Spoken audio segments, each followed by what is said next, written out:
المهم ان الرجال قاعد له في مجلس مثل مجالسكم انتم خابرين، مو مثلها بالضبط يعني، لكن سمره اللي قال وسالفه تجر السالفه. الرجال قال اسمعوا يا ربع، والرجال ذا كبير ربعه، ورجال يعني له شأن في قومه. قال لهم انا رجال بكره سارح طريق خير، من بغى معي مرحبا ومسهلا، واللي ما يحب هذا الأمر يجلس فوق فراشه. يعني رجل أثبت قوة شخصيته ورجاحة عقله وتأثيره الإيجابي في اللي حوله من الناس. إيش سالفة ذا الرجال؟ أنا بعطيكم هذه القصة اسمعوها.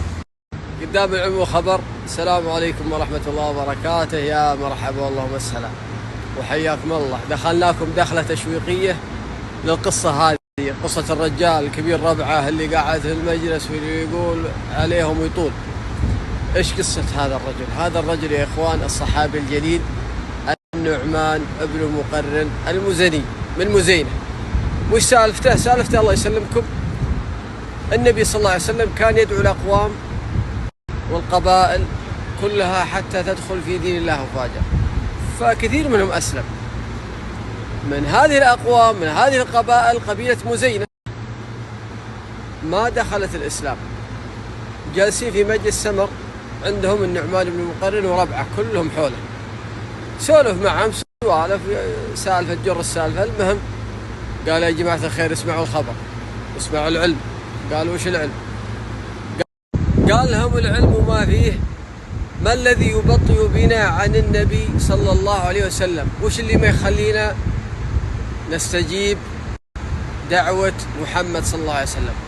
ما رأينا منه إلا خير ولا سمعنا منه إلا كل علم غانم، رجل صادق أمين محب الخير، ليش حبنا ندخل الإسلام؟ عطاهم كاش حبيبي مجلس. وهذا بداية الخير. قال شوفوا أنا بكرة سارح للنبي صلى الله عليه وسلم وسأعلن إسلامي، فمن بغى معي مرحبا. سكت القوم، استغربوا من هذه الدخلة المفاجئة. قاموا أخوانه 10 قالوا احنا معك، 10 من أخوانه. قاموا 400 فارس قالوا احنا معك. المهم كلهم قالوا بكرة إن شاء الله نعلن إسلامنا معك. فأول شيء الرجال أثبت قوة شخصيته، وأثبت أنه رجل إيجابي صاحب تغيير إيجابي في من هم حوله من الناس. مو هو بس كذا معهم عليهم، لا تكون مؤثر مستقل بذاتك، رجل تؤثر بالخير. هذه النقطة الأولى. خلينا نكمل القصة. المهم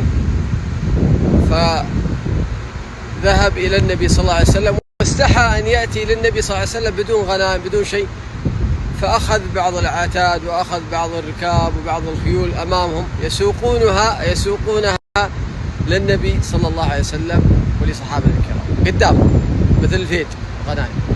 يوم أقبلوا على النبي صلى الله عليه وسلم فرح فرحا شديدا بإسلامه،